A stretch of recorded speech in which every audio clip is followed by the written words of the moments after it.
Hello there. Today on the workbench I've got this 1/6 scale samurai bust. It represents a warrior from the Genpei War and Mongol invasion era. This samurai is dressed in Oyoroi armor. In the box you got one chunky main body piece and 5 parts of the helmet. A closer look revealed a few casting imperfections, some seam lines and other minor defects. The most disappointing part was the poorly sculpted eyes, but they'll mostly be hidden in the shadow from the helmet's visor anyway. Despite that, it's a well sculpted and high quality cast overall. It will make a great collector's piece for any shelf, especially considering the challenge of painting it. So, without further ado, let's get started. As I mentioned, there are several mold lines and defects that need to be cleaned up before painting. A few basic tools are all I need to smooth everything out.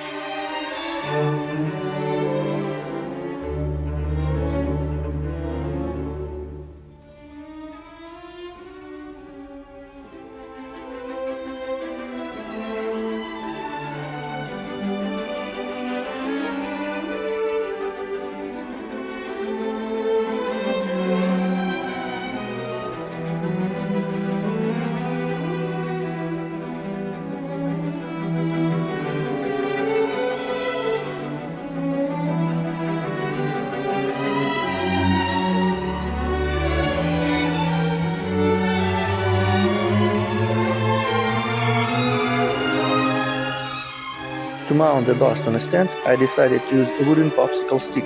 I drilled a hole in the bottom of the bust and glued the stick inside. Since there wasn't much room to maneuver, I had to take it slow. Even then, the walls ended up a bit too thin and a large crack formed, which I had to glue back together once the stick was in place.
On the inner protective part of the helmet, I decided to add some texture to mimic stitching. I basically just scratched the lines in using a sharpened drill bit. It seemed like a quick and fun idea at first, but after half an hour I literally couldn't feel my fingers. However, the result was worth it. It's a small detail, but it really completes the look.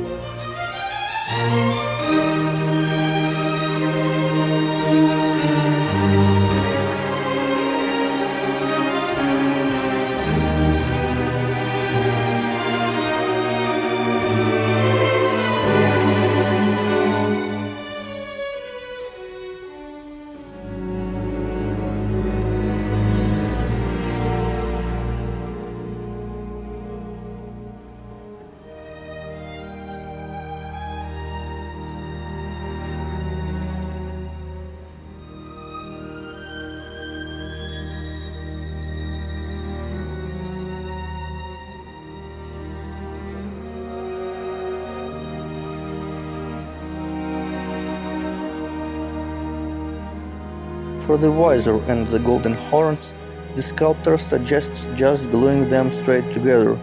In my opinion, that's not a very sturdy connection, so I reinforced them with a wire pin. I'm also leaving the bust fully detachable for now, because I have plans to upgrade it in the future.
After cleaning and testing it, it's time to degrease and prime the parts. To degrease, I soak the model in a plastic container with medical-grade alcohol and then give it a scrub with an old toothbrush. Once dry, it's time for primer. Using an airbrush make this a quick job, though I still have to go in with a brush to hit those hard-to-reach spots.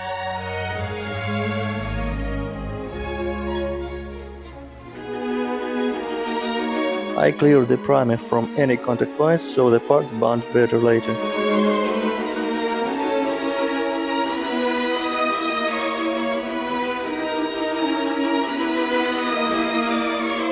And now, here's a quick look at the bust in black and white before I start the real painting.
I started by painting the protective elements of the helmet and the lacing, as these are some of the most complex parts of the project.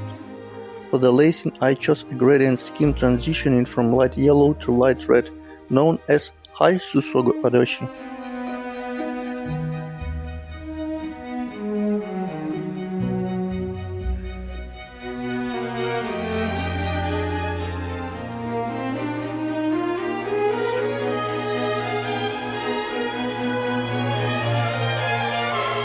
I used drybrushing for this, as it's the most efficient method, applying it over a base coat of the appropriate shade. It actually took me 3 tries to get the gradient exactly right. Though the back was easier to handle since it stays in the shadows, where perfect color matching isn't as critical.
finished their spots, I coated all the black elements in the satin varnish to replicate the traditional Japanese lacquer look.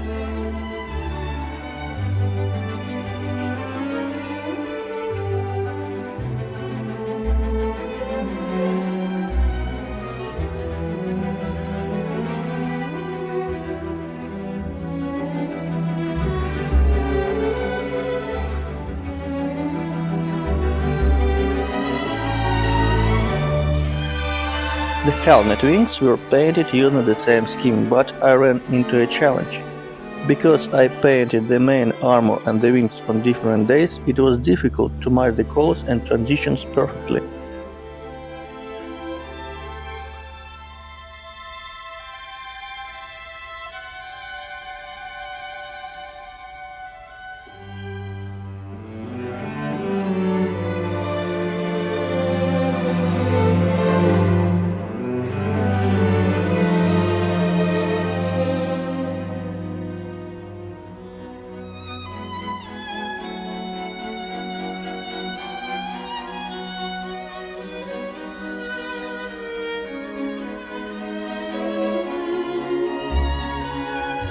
For extra vibrancy, I painted all the cross-stitching with fluorescent scarlet and used Citadel Agros shade on the golden part.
I hand-painted the floral pattern using oil paints.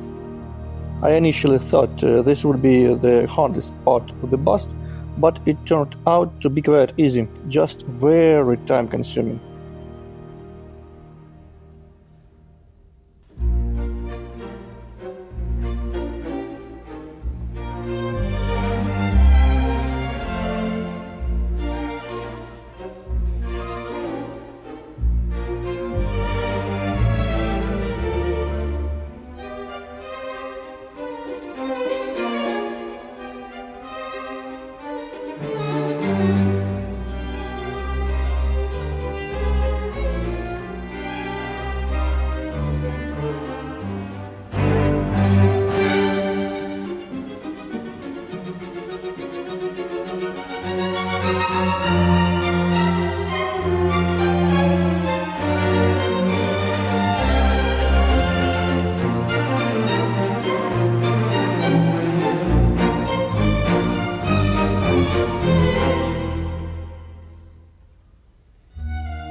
I used the same technique for the patterns on the second wing and the visor.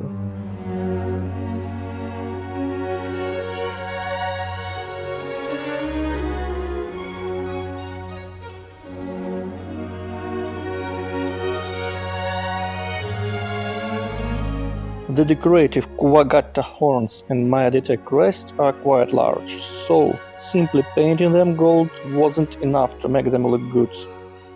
I had to create artificial highlights and shadows across the flat surface. My process was fairly standard: a gold base, agric shade and highlights, followed by burnt sienna oil for extra toning and white oil for the brightest spots.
For the face I used oil paints over an acrylic base, which was necessary to keep the dark primer from showing through.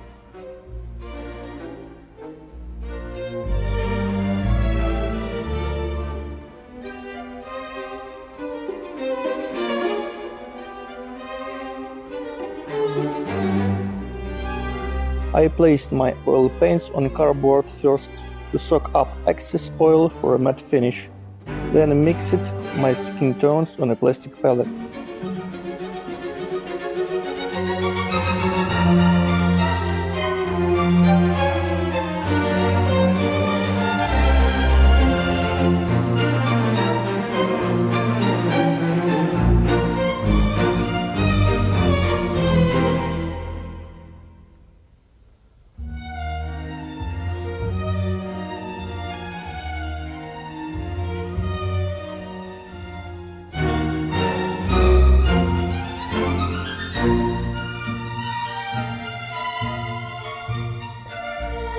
I started with a pinkish base, moved to the deepest shadows, added midtones, and finished with highlights.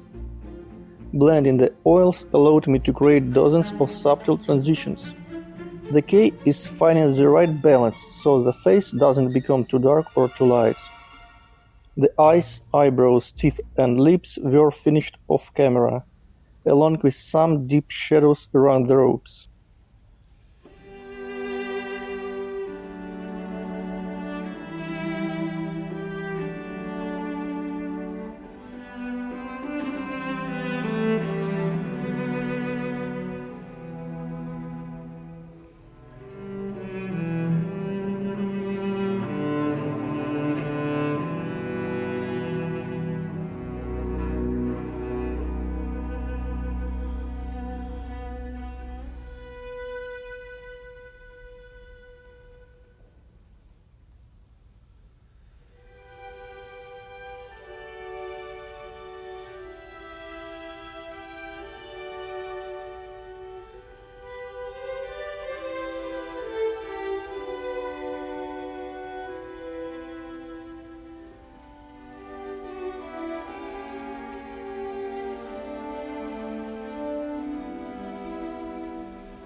As for the robes, I gave them a dark red base coat, followed by a red dry brush to bring out the texture and a final touch of fluorescent scarlet for maximum brightness.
The rest of the helmet was simple, silver toned with black oil and gold toned with acrylic shade. However, during the final finishing stage, the new layer reacted poorly with the previous satin finish. This chemical conflict forced me to redo almost all lacquered sections, and unfortunately I couldn't quite get back that original perfect shine.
For the kimono, I wanted a slightly faded look, so I mixed red and orange. I placed deep red shadows in the folds and used a dry brush to smooth out the transitions and pull out the highlights.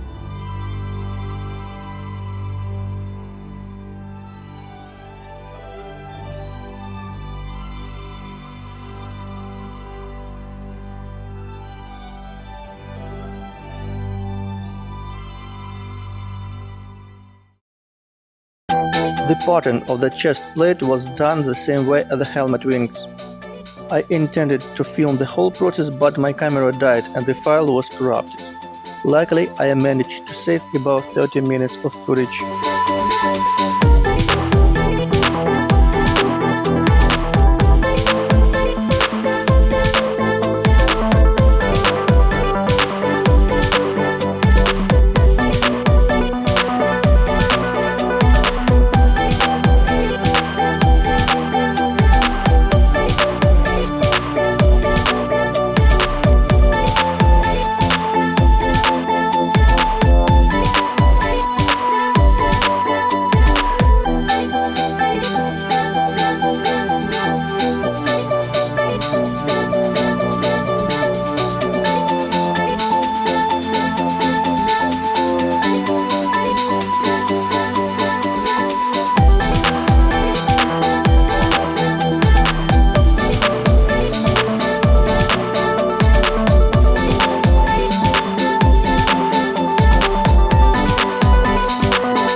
Last but not least, there's the oak base crafted by a professional carpenter.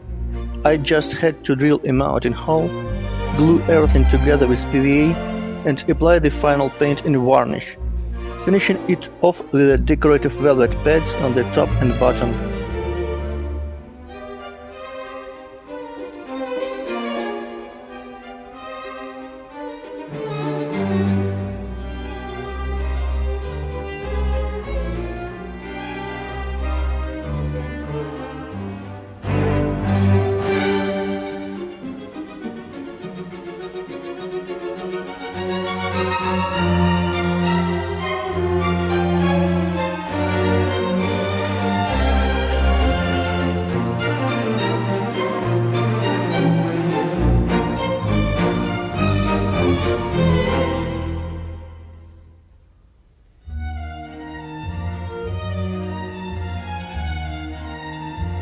And here we are, the final result.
Thanks for watching, I hope you enjoyed this video.